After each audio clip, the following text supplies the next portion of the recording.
Hey y'all, Iric Sky here, and this is how to create a professional green screen set. Now the paint, like I use, expand this video's description and then click the link there and you can find that information.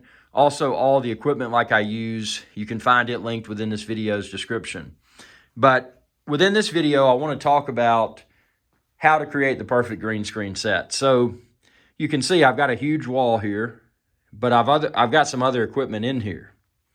So if I needed a dedicated green screen set, if I wanted to move all this stuff, I could.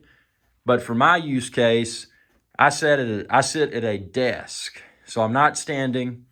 I sit at a desk, and then I've got the camera back behind me. So the distance is important. You want to make sure that your desk is far enough away from your wall so you don't get shadows. Because if you get shadows on your wall, it's going to make the keying, the chroma keying, the green screening a little bit more challenging. So I've got it a far enough distance to where I don't get shadows, and it works great. So for the perfect green screen set where you're seated, you can do this in a rather small space. This office that I'm in that I built, it's about 250 square feet. So I've got plenty of room. I could move all kinds of stuff around, and if I wanted to do standing up. Now keep in mind, if you want to do situations where you're standing and you want to see your entire body, you're going to need more distance. So, that's something to keep in mind. But again, my thing is sitting at a studio set, but I've built this out to where I can, could stand if I want to move some of this equipment and put my little lights a little bit higher up. Speaking of lighting, I've linked these lights and then also the lights like I've got overhead. The overhead lights are super important, and those are referred to as fill lights, not to get too technical, but that just fills the entire room with light. And then when I turn on these light panels, I'm perfectly lit, and then my green screen is perfectly lit for my virtual set. So, I put a lot of effort into this. The big thing is, again, the paint like I use. Expand this video's description and click the link there. I've got all the details for that. You need to be very, very specific about the paint. It doesn't have to be green, but here's the thing.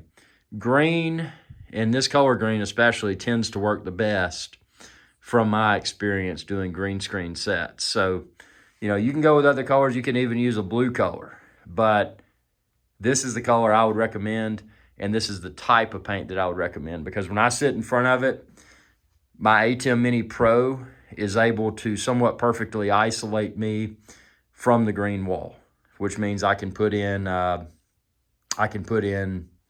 whatever, photo in the background, video background, whatever I want to do.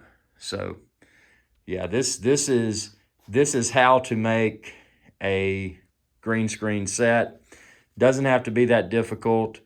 Again, this looks fancy, but in all sincerity, this is just a concrete slab that I put some paint on, man. But I did it that color because it's nice, because as I'm, if I'm doing other things like filming or doing an assembly video or something, I've got this floor where if I drop something, it's easy to spot it because of the color. But that green wall for your green screen set, I cannot emphasize how important it is to have it painted perfectly. And see, I've dinged it up. Over there, you can see a few spots, but fortunately, they're not visible enough to really mess up my keying. So, take that in mind. Don't bang things into your green screen wall. But the good thing is, if I do, I can always repaint it, because the paint's not super expensive at all. And again, I linked the paint like I used my green screen within this video's description. But yeah, the lighting, again, the lighting overhead's important because you want that wall to look very bright. But then you also need the lighting for you, whether you're sitting or if you're standing, you need to do that, and watch out for the shadows. You don't want shadows because it's going to make the chroma keying, the green screening, have a more challenging time producing the desired results. So just to recap, paint the wall with a good paint. This is the paint I recommend. I linked it within this video's description. Make sure that you, if you're standing or your studio, your virtual set is far enough away from the wall to where you don't get a shadow. Also add lighting for the subject, whether you're standing or whether you're sitting. These panels right here work great. Again, I've linked everything within this video's description. And check out my other video where I talk about my live streaming setup.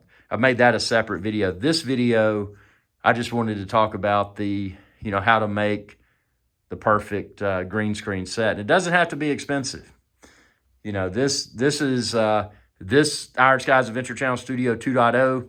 This 250 square feet was purpose built for my YouTube business. But, you may just have a wall in a bedroom. Maybe you got a guest room or something you don't use. You could paint that, man. Just keep in mind the distance. I can't emphasize how important it is to have enough space to where you can get far enough in front of the green wall to where you're not making a shadow. So hope this video helped. Comment below if you have any questions. I'll try my best to answer. And again, expand this video's description and then click the link there to find all of the equipment like I used, as well as the paint like I used. Thanks for your viewership, and y'all have a good day.